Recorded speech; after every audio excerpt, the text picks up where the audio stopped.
Thank you for watching this review of True Heart Intuitive Tarot. This is Rhonda, and I'll be showing you all 78 cards so you can get a feel for whether this deck is for you. And if it is, you'll find a link to purchase it in the description box. I'll also be giving you an overview of the guidebook and reading a sample card interpretation, so stick around to the end because who knows, maybe there's a message you're meant to hear today. Let's get started.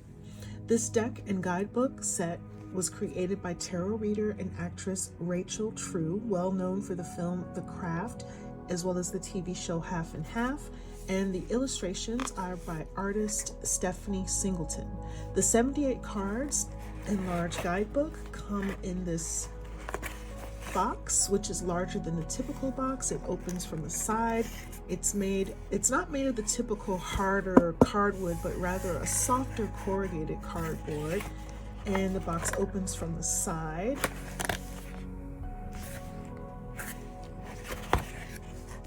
And you have this much larger guidebook. This is much more than just a guidebook, by the way. It's pretty extensive and lengthy. It's a proper book. So yeah, you're getting a regular, proper tarot book with this deck. Now, as far as the box, there is no separator between the cards, as there tends to be with the similarly larger boxes like this. So the cards are going to slide around. So I made a little post-it note to put between the cards to keep them in two separate stacks. Now there is a little opening so your finger could get in there to take the cards out. They fit in two nice piles. So I just put the post-it note down to keep the cards separated. And my box is a little bit beat up just from a lot of use, but my cards are well protected. So that's what's most important. Okay. So if you've read through a lot of Amazon reviews, one of the biggest complaints I see about this deck is that the cards are too thin. People have been disappointed in that. And yeah, they are thinner than the typical cards, but I decided I wanted to get this deck because I liked the art so much. I liked the book. I like Rachel True. It wasn't a deal breaker for me. If I have a deck where the cards are a little bit different or thinner, I just use them differently. I'm more careful with them. I don't shuffle them the way I do with other decks. It just depends on what's most important about a deck to you, how you use it, whether or not you want it to be flexible. So yes, the cards are thinner and they're not too matte. Like there's a little bit of a glare on the cards, so they might be slightly semi-glossy. They feel a little bit matte. And the guidebook, again, it's black and white inside, and there are pictures of the cards, nicely sized pictures. It's a really nice guidebook. So let's go ahead and have a look at the cards. This is what the backs look like. And I'm just going to go through one by one. The Fool, the Magician, the High Priestess, the Empress. I really love this deck. This is one of the cards that makes this deck worth it for me. This is so gorgeous. I like the color scheme, the illustration style. The Emperor, the Hierophant, Lovers,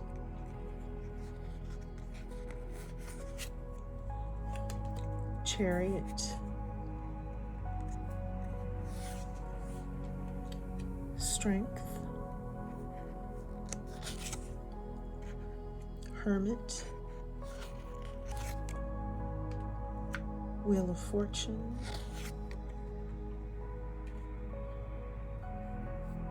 Justice, Hanged Man,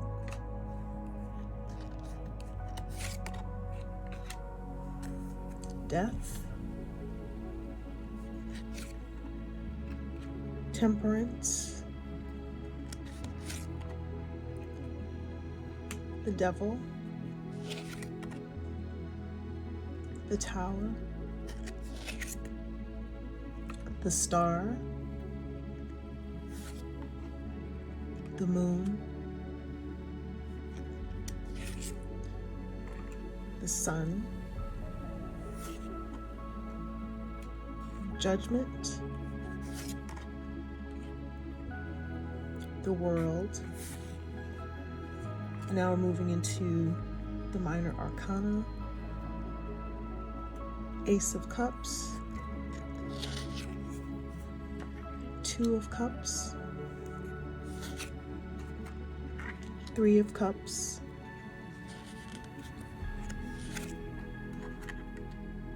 Four of Cups, Five of Cups,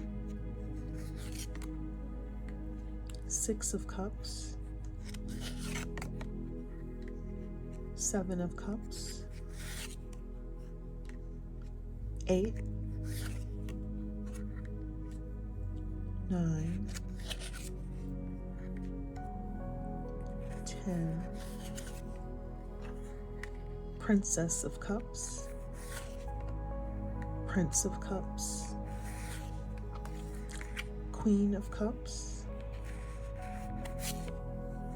King of Cups. Now we'll move into the Pentacles or discs. Ace of discs, Two of discs, 3,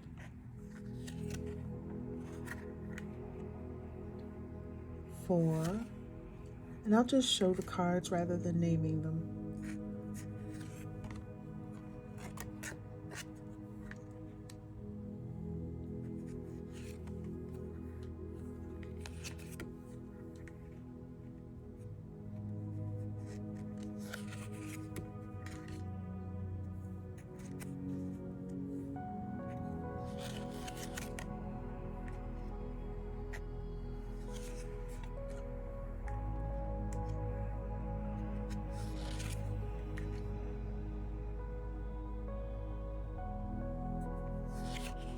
There's the Princess of Discs. Moving into the court cards. Prince, Queen, and King. And now we're moving into the Wands suit. Ace of Wands, Two of Wands, 3, 4,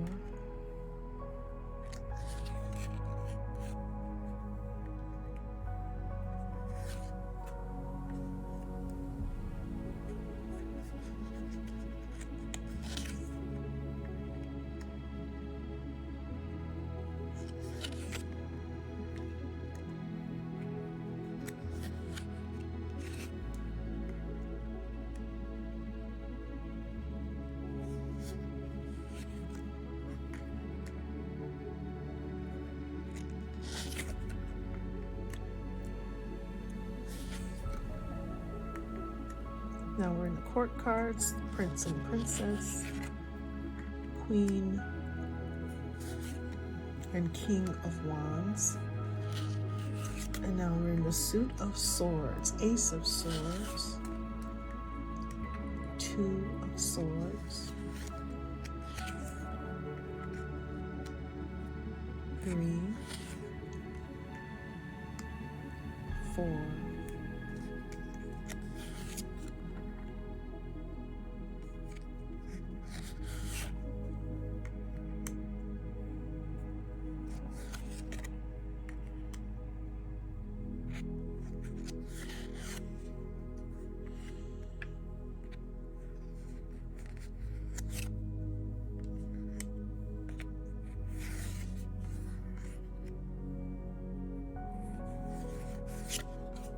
And now the court cards, Princess of Swords, Prince,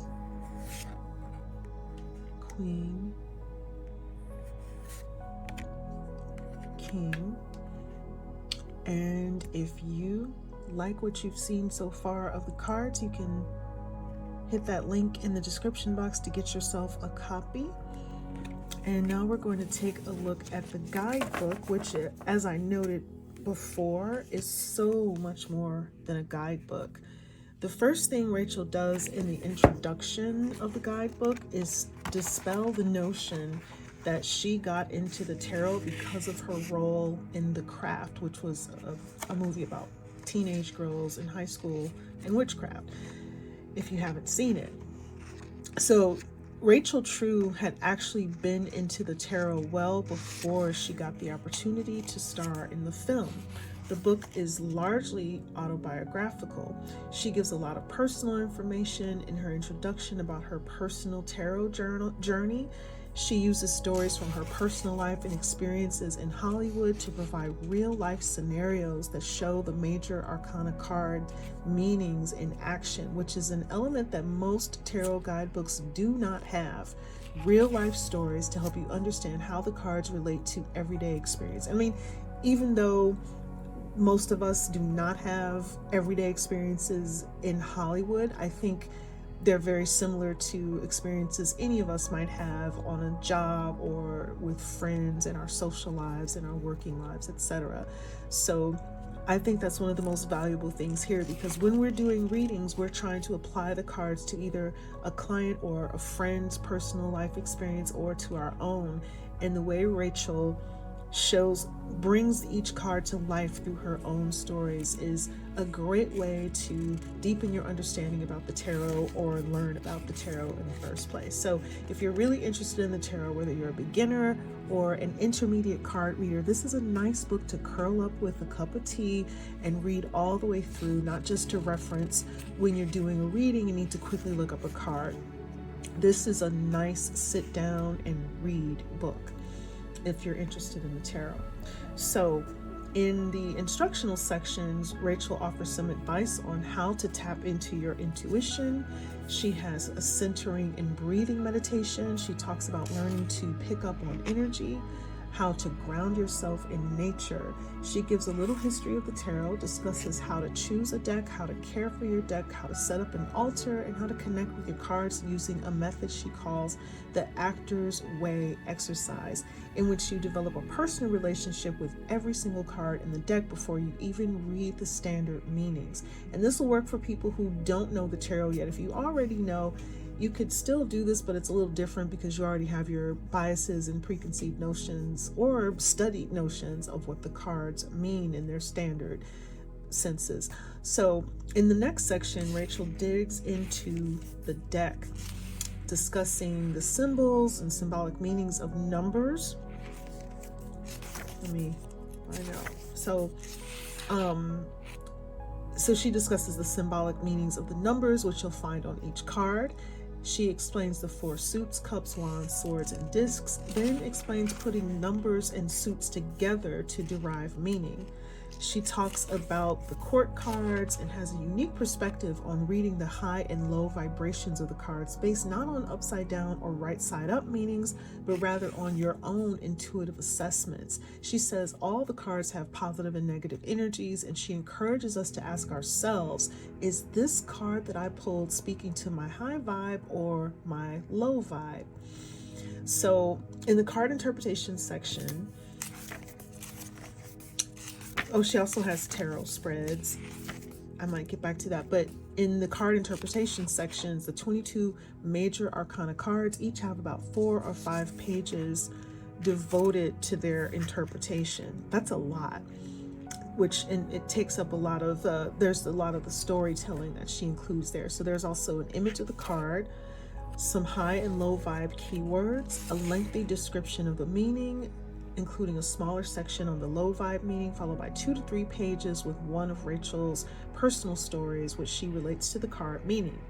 In the minor arcana section, each card is given 1 page with an image of the card. Let me find an example. There's a picture of the card and a standard interpretation, but without the personal stories. So back before the major arcana, she has some thoughts on spreads, and she includes quite a few spreads, like the 11 card Mother Piece spread, the 3 card Past, Present, Future spread, which is pretty well known, the Celtic Cross. So you can explore those if you decide to get this deck. And again, if you check on Amazon, like I said, there's a lot of negative reviews. I think people were concerned about the price. Sometimes the deck might be on sale, but people are complaining quite a bit about the weight of the cards, which I don't have too much of a problem with, because I treat my decks like precious items, and some of these decks I don't shuffle. I might spread them out and choose a card, so I use them accordingly. But I'm a collector, so I'm not looking for an everyday deck typically when I buy decks. But one of the most valuable things about this set is actually the book. This book is of great value. So I'm going to pick a card and read a sample card interpretation so that we can get a little bit, we can see a lot more of those examples I was talking about and how Rachel True goes into her own life experience. So I pulled the Wheel of Fortune. I wanted to definitely pull something from the Major Arcana section so we can get that in-depth look at some of her life stories as related to the cards, because I really love just the way she brings these cards to life through her own experiences. So the Wheel of Fortune, high vibe keywords are fate, fortune, success, destiny, change, luck, abundance, karma, joyful news, a fresh start. And the low vibe keywords are reversal of fortune, bad luck, stagnation, struggle, setback, negativity, lack of control, herd mentality. All right. So if you receive the Wheel of Fortune in a reading, it can signify huge shifts and great things coming your way. Jupiter rules the Wheel of Fortune and usually brings rewards. The 10th card of the Major Arcana, the Wheel, is linked to card number 1, the Magician, page 48, and can signify the manifestation of whatever spells the magician was casting. It also recalls the energy and abundance of the Aces. Major milestones to be celebrated are approaching. If things have been status quo, the Wheel brings a fresh, stimulating new vibe. For most, this is an auspicious time of good fortune and joy. On the card, the sky is blue and you can almost feel the sun's warmth. The Wheel is adorned with the signs of the zodiac. How the energy of the stars combine is always a bit of luck, but mostly where you land on the Wheel of Fortune depends on the decisions you make. The Wheel of Fortune represents the cyclical nature of life, and for some, an exciting, happy twist of fate. If you've done some deep digging and a little growing via the lessons of the last card, the Hermit, the Wheel can also bestow gifts for your hard work. Prosperity can come in the form of an unexpected windfall, a chance meeting with a stranger in the form who changes your life, or a small gift like money found on the street. Stay present, and you're sure to profit during this time of good luck. Remember, we exist in a constant state of becoming, 1,000 plateaus. The Wheel of Fortune is a reminder that fates can change on a whim. Just as the good times never last, neither do the bad ones. In relationship dynamics, the Wheel of Fortune can represent people our destinies are entwined with. A deep soulmate connection may be felt. You may have met or are about to meet a new partner whom it will feel as if you've known forever. Enjoy the exhilaration and remember to take the time to see if your personalities mesh. Not all soulmates are life mates. In professional life, lucrative new ventures may shift your focus in a major way. Be ready for more responsibility and for all eyes to be on you. Behind the scenes, there's information coming that could propel you into higher gear. For some, it's time to put in hard work and stop relying solely on luck. You reap what you sow. Act on opportunities. Run with the ball when it's thrown to you. If pulled in low vibe, so she goes more in depth. It's not just those keywords, but she has a section for low, if you pulled in low vibe. We're always in motion. Sometimes we're up and riding high. Other times we're hanging in the middle ground doldrums. And occasionally, every single one of us will experience our version of being ground down to a pulpy dust under the wheel. If you're feeling crushed by the wheel, a less fatalistic attitude and more accountability for your part in why life is the way it is will invite quick positive change. jealous, petty behavior, envy, and feelings of victimhood or fear of failure, fear of failure or success, zap energy and grind the wheel to a crawl. The wheel is always turning. Start setting up the life you'd like rather than spinning in anxious negative thoughts or lamenting the faith you were handed. If a sudden enticing offer presents itself, grab it and say yes, even if you're scared. Forces greater than yourself are at play here. Use them to your advantage. Setting up an altar and creating vision boards of the life and changes you desire can be forms of meditation and prayer. So now we get to the part where she includes an example from her personal life. When we were shooting The Craft, a young production assistant named Eddie would pick up Neve Campbell and me in his shit-kicked muscle car and take us back and forth to the set. We had a blast talking with and teasing him, and we're surprised when he told us the actors on another production had never engaged him in conversation and were kind of rude to PAs in general. 2 years later at Sony, I ran into Eddie, who now had an office on the lot. I thought, bet some of those people are wondering why their calls aren't being returned. I've witnessed power dynamic shifts like this often in my career, and it's an excellent example of the wheel of fortune at work. Even when you're on top of the wheel of fortune, you still have to keep your balance because it's an achievement, not a finish line. Things will still be thrown at you. Even when you get the thing you want, like a big role in a movie, ... After we finished shooting The Craft, Neve Campbell called me. Are you excited for the publicity trip? What trip? Sony set it up. We're going to New York. Realizing I hadn't been included, I thought, I must suck. I'm terrible in the film. Like, how dreadful am I to not be included in an Entertainment Tonight interview? I felt so very small in that moment. Then I got pissed off. This is some bullshit, I said. I'd be included if I were white. It felt flat out racist that I hadn't been included. It was a film about 4 girls, and I'd been told Rochelle had tested high with advanced audiences. Rochelle is her character. Perhaps it was simple dollars and cents. They didn't think black people were going to see the film by and large, so why bring a black chick? Well, maybe they left you out because Robin, Fairuza, and I are already famous and you're new. Neve's a lovely girl who had just turned 21 and was starring on Party of 5, that TV show, at the time. We become fast friends while shooting, but she had told me once that there was no racism in Canada, so I didn't think she was going to get it. I said, and we said goodbye.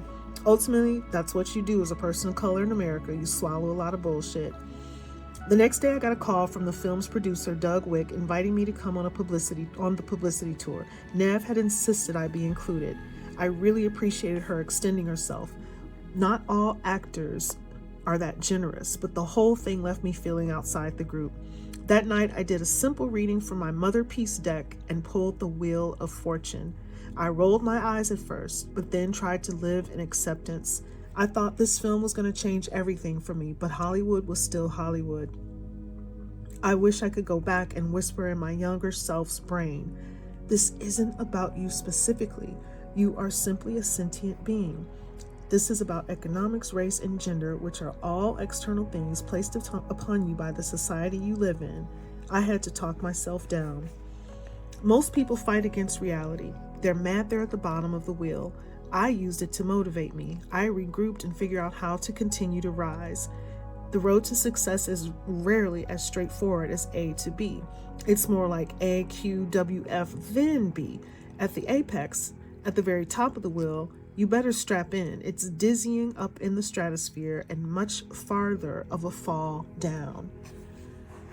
Okay, so that was a nice in-depth look at the Wheel of Fortune. I think she gave a very thorough explanation of the card in general before taking us into one of her life experience stories, which again, I think is such a great way to bring the tarot to life. So, okay, that is it. That is my review of the True Heart Intuitive Tarot by Rachel True, who I love. Follow the links in the description box if you'd like to buy this deck. And if you like this review, please share it with friends and followers, leave a comment, hit the like, subscribe, and notification buttons, and check out my other videos. Thank you so much for watching Deck Obsessed. Have a beautiful day. See you next time.